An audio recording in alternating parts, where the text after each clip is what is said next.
अस्सलाम वालेकुम students, hope you are doing well. Accounting circle के चैनल के ऊपर खुशामदीद। स्टूडेंट, जैसा कि आपको मालूम है कि बोर्ड्स के एग्जाम्स करीब हैं और इस बार एग्जाम्स के अंदर आपके पास एमसीक्यूज का जो पोर्शन है और मार्क्स डिस्ट्रीब्यूशन है वो ज़्यादा है। इसी वजह से हमने आपके लिए फर्स्ट ईयर अकाउंटिंग और सेकेंड ईयर अकाउंटिंग की एक सीरीज शुरू की है एमसीक्यूज की, जिसके अंदर हम 800 टू 900 और मोर देन दिस एमसीक्यूज आपके सामने रखेंगे। उसमें आपके पास बुक्स के एमसीक्यूज भी शामिल होंगे और पास पेपर के एमसीक्यूज भी शामिल होंगे और हम इसके अंदर आपको आंसर भी बताएंगे और इसकी एक्सप्लेनेशन भी देंगे और ये तमाम एमसीक्यूज चैप्टर वाइज होंगे ताकि आपको समझने में आसानी हो। तो आज के पहले लेक्चर के अंदर या पहली सीरीज के अंदर हम चैप्टर 1 डिस्कस करने वाले हैं, जिसके अंदर हम अकाउंटिंग प्रिंसिपल जो हमारा चैप्टर है उसके कुछ 50 के करीब एमसीक्यूज देखेंगे।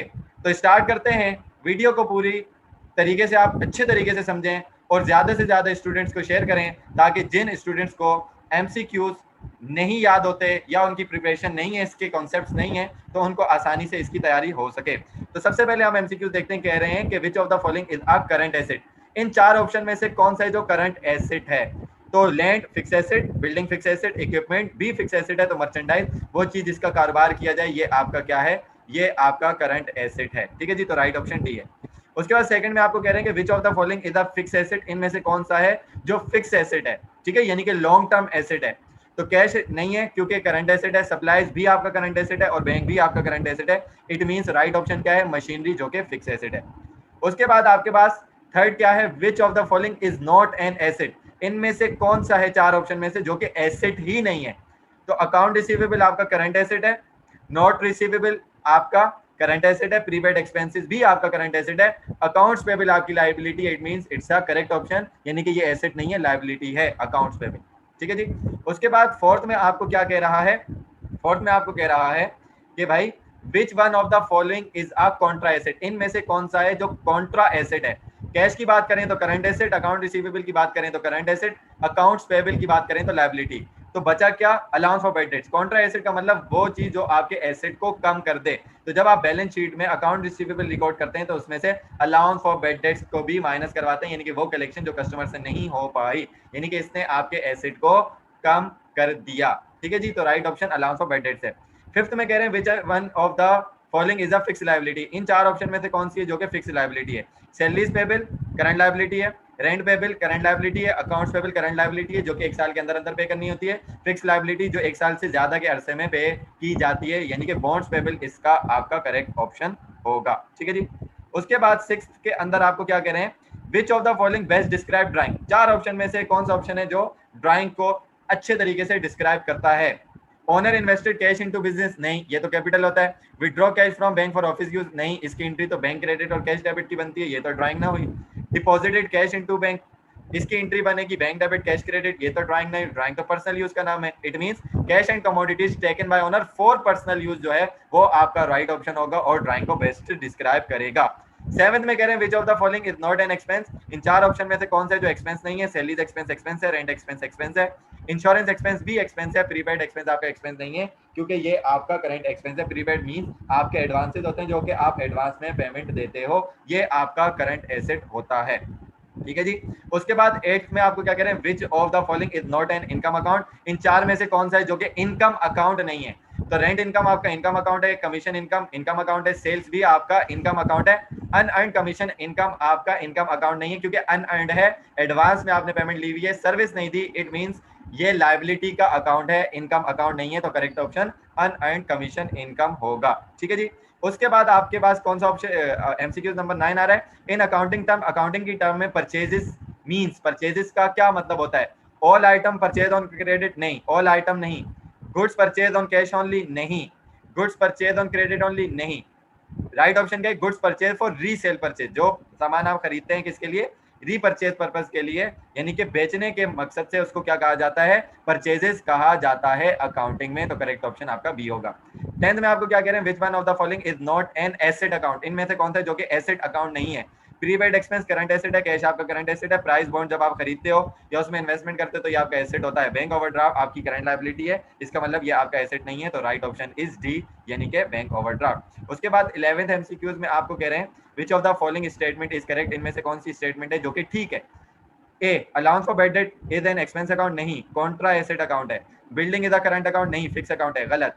Goods purchase for business use are called purchases, नहीं, परचेजेस तो रीसेल के लिए खरीदी जाती है। Unearned income is a liability, yes, this statement is correct, correct option is unearned income is a liability. Okay, 12th में आपको कह रहे हैं transaction is only possible when there are, transaction उसी वक्त हो सकती है कि जब क्या हो, ट्रांजैक्शन का मतलब होता है function of buying and selling, buying and selling तभी हो सकती है जब क्या हो, एटलीस्ट वन पार्टी के कम से कम एक पार्टी हो, maximum two parties, at least two parties, not more than three parties. At least one party का मतलब होगा कि एक होगी तो ठीक है, एक से ज्यादा भी हो सकती हैं, मैक्सिमम टू पार्टीज, ज्यादा से ज्यादा two parties, at least two parties. Correct option red इसीलिए मैंने किया हुआ है और यही करेक्ट ऑप्शन है। क्यों? क्योंकि कम से कम दो होनी चाहिए, एक नहीं, कम से कम दो होंगी तो आपकी ट्रांजेक्शन पॉसिबल है, दो या दो से ज्यादा होंगी तो ये आपकी ट्रांजेक्शन पॉसिबल है, तो at least two parties is the correct option. Creditor means क्या होता है आपका 13th MCQs, creditor means who has to pay the amount, no, who sell goods on credit, no, वो तो डेटर्स होते हैं। Who purchase goods on credit, owner of business, owner of business creditor नहीं होता। Who purchase goods on credit, जो आपसे उधार पर गुड्स परचेज करेगा वही क्या कहलाएगा, वही कहलाता है क्रेडिटर। ठीक है जी। उसके बाद जो आपके पास 14th एमसीक्यूज है वो क्या है, asset and liabilities both will increase by, asset और लायबिलिटीज दोनों इंक्रीज हो जाएंगी, किससे, ड्राइंग ऑफ ऑनर से। जब ऑनर ड्राइंग करेगा तो उससे तो कैपिटल कम हो जाएगा और एसेट भी कम हो जाएगा, तो रॉन्ग ऑप्शन है। पेमेंट टू सप्लायर, जब आप सप्लायर को पेमेंट करेंगे तो आपकी लायबिलिटी कम होगी और कैश कम होगा, तो ये भी आपका सही ऑप्शन नहीं है। Purchase of furniture on credit, yes, it's a right option.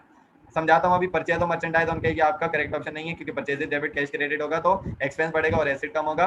Purchase of furniture on credit क्यों राइट ऑप्शन है, क्योंकि फर्नीचर खरीदेंगे तो एसेट इंक्रीज होगा, क्रेडिट पर खरीदेंगे तो अकाउंट पे भी लायबिलिटी बढ़ेगी, तो आपकी ये करेक्ट ऑप्शन होगा। उसके बाद 15th के अंदर आपको क्या कह रहे हैं, investment of owner into business is credited to, investment जब आप करेंगे या ऑनर करेगा तो वो क्रेडिट किससे होगा, वो क्रेडिट होगा कैपिटल अकाउंट से, कैश डेबिट नहीं होगा। क्यों? क्योंकि कैश आपके पास एसेट होता है, इन्वेस्टमेंट करते हो तो वो डेबिट होगा, ड्राइंग नहीं करते क्योंकि पर्सनल यूज नहीं है, और लायबिलिटीज नहीं होगा क्योंकि यहाँ पर आप लायबिलिटी नहीं कर रहे, क्योंकि आपकी यहाँ पर इन्वेस्टमेंट हो रही है, तो लायबिलिटीज का इफेक्ट यहाँ पर नहीं आता। 16th एमसीक्यूज क्या है, amount paid for entertainment of owner son will be transfer to, जब ऑनर के इंटरटेनमेंट के लिए आप अमाउंट पे करेंगे तो वो किस में ट्रांसफर होगा, इंटरटेनमेंट एक्सपेंस नहीं, सैलरीज एक्सपेंस नहीं, ऑपरेटिंग एक्सपेंस नहीं, बल्कि ड्राइंग में होगा, क्योंकि ये पर्सनल यूज है, तो ड्राइंग आपका करेक्ट ऑप्शन है।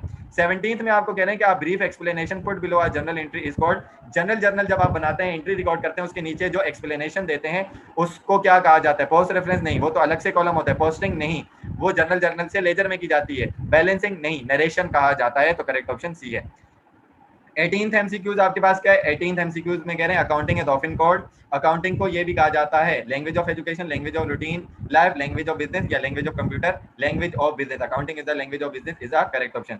19th में आपको क्या कह रहे हैं, the system of recording business transaction having two effects in the books of account is known as, जो बिजनेस ट्रांजैक्शन को रिकॉर्ड करने का सिस्टम है और उसके अंदर बुक्स ऑफ अकाउंट्स के अंदर दो इफेक्ट आते हैं, उस अकाउंटिंग सिस्टम को क्या कहा जाता है, सिंगल एंट्री सिस्टम नहीं, double entry system, British accounting system या none of the above, double entry system कहा जाता है, यानी कि डेबिट और क्रेडिट की बेस जिसमें डुअल इफेक्ट या दो अकाउंट्स का इफेक्ट आपके पास आ रहा होता है। ठीक है जी। उसके बाद 20th एमसीक्यूज में क्या कह रहे हैं, व्हेन कैश इज रिसीव और paid on a transaction then it is said to be, जब कैश रिसीव या पे होगा तो उस ट्रांजैक्शन को क्या कहा जाएगा, क्रेडिट नहीं होता, कैश ट्रांजैक्शन होती है, सेल ट्रांजैक्शन नहीं होती और परचेज ट्रांजैक्शन भी नहीं होती, तो कैश का इनफ्लो या आउटफ्लो होगा तो ये कैश ट्रांजैक्शन आपकी कहलाती है।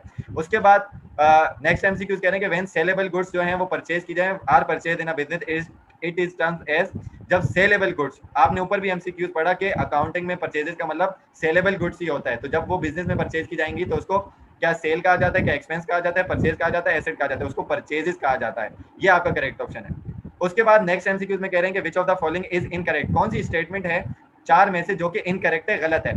A, transaction is only possible when there are at least two parties, इसका एमसीक्यूज हमने ऊपर भी पढ़ा, कम से कम दो पार्टीज होनी चाहिए तभी ट्रांजैक्शन पॉसिबल है, ये तो करेक्ट हुई। Narration is put below a journal entry, journal entry के नीचे नरेशन लिखी जाती है, ये भी करेक्ट है। Cash transaction require cash, yes, it's a correct option. इसका मतलब क्या हुआ कि सी क्रेडिट ट्रांजेक्शन रिक्वायर कैश, ये गलत स्टेटमेंट है, ये आपका करेक्ट ऑप्शन होगा। ठीक है जी। उसके बाद नेक्स्ट जो आपके पास एमसीक्यूज है वो क्या है, a general entry that require more than 2 account is called, वो जनरल एंट्री जिसमें 2 से ज्यादा अकाउंट होते हैं उसको क्या कहते हैं, सिंगल एंट्री नहीं, डबल एंट्री नहीं, नन ऑफ द अबव नहीं, कंपाउंड एंट्री कहा जाता है जिसमें 2 से ज्यादा अकाउंट्स होंगे।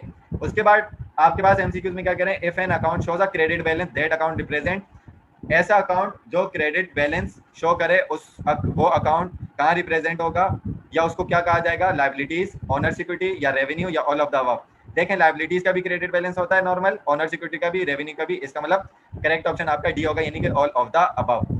उसके बाद करें the process of recording transaction in chronological order is called, ये अक्सर आपके पास पास पेपर में भी आ चुका है। तो जो क्रोनोलॉजिकल ऑर्डर के अंदर जो आप रिकॉर्डिंग करते हैं ट्रांजैक्शन की उसको कहा जाता है जर्नलाइजिंग, बैलेंसिंग, ट्रांसफरिंग और पोस्टिंग, गलत ऑप्शन है, journalising is a correct option. उसके बाद कह रहे हैं the arithmetical accuracy of account is verified bye, arithmetical accuracy यानी कि आपकी अकाउंट्स एक्यूरेट हैं, क्या आपके अकाउंट्स का बैलेंस एक्यूरेट है, ये किसके थ्रू चेक किया जाएगा, income statement, trial balance, balance sheet या जर्नल। ट्रायल बैलेंस से चेक किया जाएगा, इनकम स्टेटमेंट आपकी परफॉर्मेंस बताती है, बैलेंस शीट आपकी पोजीशन बनाती है, जर्नल के अंदर आपकी एंट्रीज रिकॉर्ड होती हैं, तो ट्रायल बैलेंस करेक्ट ऑप्शन है। 27 के अंदर कह रहे हैं if an account show the debit balance, अगर कोई अकाउंट डेबिट बैलेंस शो करे तो वो अकाउंट क्या रिप्रेजेंट करता है, एसेट, एक्सपेंस, लॉसेज या ऑल ऑफ द अबव। तो एसेट का नॉर्मल बैलेंस भी डेबिट होता है, एक्सपेंस का भी, लॉसेज का भी, it means all of the above is a correct option.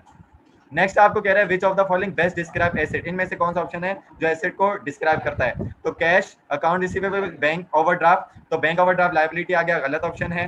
Cash not receivable, unearned commission, 2 asset है, 1 लायबिलिटी है, ये भी गलत ऑप्शन है। उसके बाद सी ऑप्शन के अंदर उसने बोला कैश, प्रीपेड एक्सपेंसेस और इंटरेस्ट रिसीवेबल, तीनों एसेट है, नन ऑफ द अबव गलत ऑप्शन है, और ये तीनों एसेट वाला ऑप्शन बेस्ट डिस्क्राइब कर रहा है आपके एसेट को, तो इट्स अ करेक्ट ऑप्शन। उसके बाद नेक्स्ट एमसीक्यूज कह रहे हैं which of the following discount is not recorded in books, इनमें से कौन सा डिस्काउंट है जो बुक में रिकॉर्ड नहीं किया जाता, purchase discount, sale discount, trade discount या early settlement discount. Purchase discount आप रिकॉर्ड करते हैं, इनकम स्टेटमेंट के अंदर भी आपने देखा, सेल डिस्काउंट भी रिकॉर्ड करते हैं, अर्ली सेटलमेंट डिस्काउंट जिसको आप कैश डिस्काउंट भी कहते हैं ये भी रिकॉर्ड किया जाता है, ट्रेड डिस्काउंट जो कि बार्गेनिंग डिस्काउंट होता है उसको रिकॉर्ड नहीं किया जाता, it's a correct option. Which of the following is correct, इनमें से कौन सी स्टेटमेंट है जो कि करेक्ट है। Mathematical accuracy of account is verified bye income statement, गलत स्टेटमेंट है, ट्रायल बैलेंस से की जाती है। Revenue account show debit balance, नहीं, क्रेडिट बैलेंस होता है। और sale discount is given on cash cell, नहीं, कैश सेल पर डिस्काउंट नहीं होता, क्रेडिट सेल पर होता है। इसका मतलब करेक्ट क्या है, recording transaction in chronological order is called journalising, ठीक है ना। जर्नलाइजिंग किसको कहते हैं, जब ट्रांजैक्शन क्रोनोलॉजिकल ऑर्डर में क्या हो रही हो, रिकॉर्ड हो रही हो। उसके बाद right hand side of every ledger is called, ledger की 2 साइड होती हैं, एक लेफ्ट हैंड साइड और एक राइट हैंड साइड। तो राइट हैंड साइड जो है वो debit side, credit side all of these या none of these, credit side कहलाती है जो लेजर की राइट हैंड साइड होती है। ओके। उसके बाद 32 में कह रहे हैं mathematical error in the preparation of ledger can be detected with the help of, जो मैथमेटिकल एरर्स होते हैं आपकी कैलकुलेशन के लेजर्स के अंदर वो किससे डिटेक्ट किए जाते हैं या किसकी मदद से डिटेक्ट किए जाते हैं, ट्रायल बैलेंस की हेल्प से डिटेक्ट किए जाते हैं, जर्नल, स्पेशल जर्नल और फाइनेंशियल स्टेटमेंट से नहीं किए जाते। उसके बाद नरेशन के हवाले से कह रहे हैं ये ऑप्शन इसका उलट आप ऊपर पढ़ चुके हैं, नरेशन इज ऑलवेज रिटन, कहाँ लिखी जाती है, इन बिटवीन एंट्री नहीं, अबव एंट्री नहीं, एनीवेयर नहीं, बिलो एंट्री लिखी जाती है, ये आपका करेक्ट ऑप्शन है, ठीक है जी। Which of the following is correct, कौन सा ऑप्शन या कौन सी जो स्टेटमेंट है वो करेक्ट है। Compound entry require at least 2 account, नहीं, 2 से ज्यादा होने चाहिए, ठीक है ना, यानी कि उसमें 2 नहीं होते, 2 से ज्यादा ही होते हैं, गलत है। Posting is done chronologically in journal, नहीं, जर्नल में पोस्टिंग नहीं होती है, गलत है।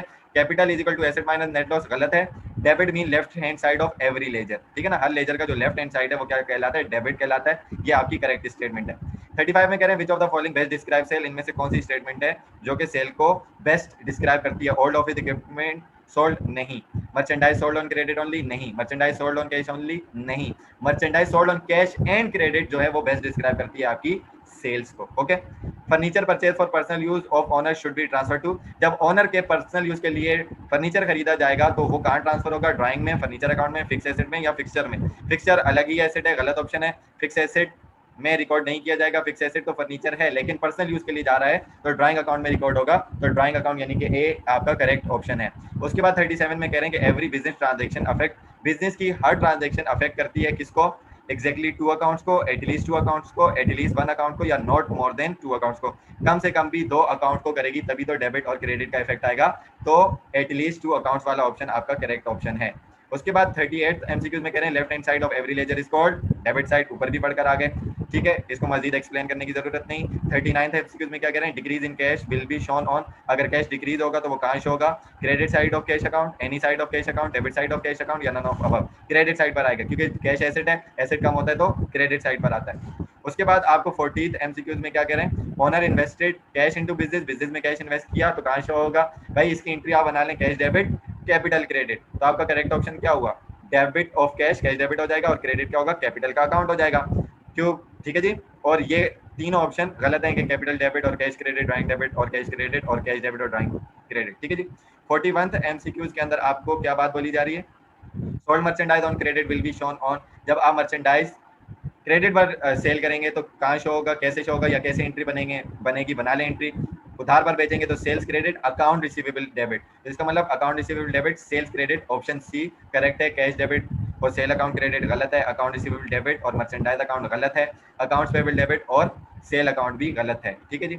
उसके बाद नेक्स्ट आपके पास जो एमसीक्यूज आ रहे हैं उसमें कह रहे हैं which of the following will increase both asset and liability, liability और एसेट को इनमें से कौन सा ऑप्शन है जो इंक्रीज करेगा, परचेज फर्नीचर ऑन कैश, एक एसेट बढ़ रहा है और एक एसेट कम हो रहा है, परचेज फर्नीचर बाय चेक, एक एसेट बढ़ रहा है एक एसेट कम हो रहा है, गलत है, owner invested furniture into business, ठीक है, कैपिटल क्रेडिट फर्नीचर डेबिट, तो लायबिलिटी तो इसमें आ ही नहीं रही, purchase furniture on credit, liability बढ़ रही है और एसेट बढ़ रहा है, ये आपका करेक्ट ऑप्शन है।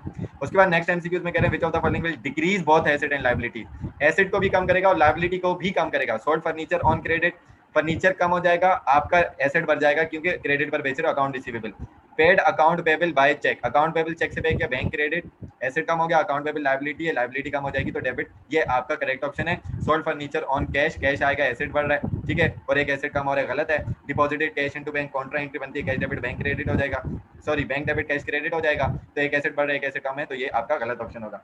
उसके बाद नेक्स्ट एमसीक्यूज की तरफ चलें तो कह रहे हैं कि what is the effect of a company selling merchandise on credit, अगर कंपनी क्रेडिट पर मर्चेंडाइज सेल करती है तो उसका इफेक्ट क्या होगा, तो account receivable debit, sales credit, debtors बढ़ जाएंगे और आपकी इनकम भी इंक्रीज हो जाएगी, कैश इंक्रीज नहीं होगा क्योंकि उधार है, गलत ऑप्शन है, इनकम तो इंक्रीज हो गई लेकिन डेटर डिक्रीज नहीं होंगे, गलत ऑप्शन है, डिक्रीज डेटर नहीं, बिल्कुल गलत है, तो पहला ऑप्शन बिल्कुल आपका सही है। उसके बाद विच of the following should not be called purchase, इनमें से कौन सा ऑप्शन है जो कि परचेजेस नहीं कहलाएगा, मर्चेंडाइज परचेज ऑन कैश होती हैं, कैश पर purchases, merchandise purchase on credit उधार पर भी होती हैं, merchandise purchase through cheque, cheque से भी होती हैं, furniture purchase for office use नहीं, फर्नीचर जब आप ऑफिस यूज के लिए खरीदेंगे तो वो तो आपका एसेट बढ़ेगा बिजनेस के अंदर, तो ये आपका करेक्ट ऑप्शन है। Which of the following should not be called sale, इनमें से कौन सा ऑप्शन है जो कि सेल नहीं कहलाएगा, मर्चेंडाइज सोल्ड ऑन क्रेडिट उधार पर बेची जाती है, कहलाएगा नन ऑफ द अबव, अभी फैसला नहीं हुआ, merchandise sold on cash, cash पर भी बेची जाती है, सोल्ड ऑफिस इक्विपमेंट, जब आप ऑफिस इक्विपमेंट बेचेंगे तो एसेट कम होगा,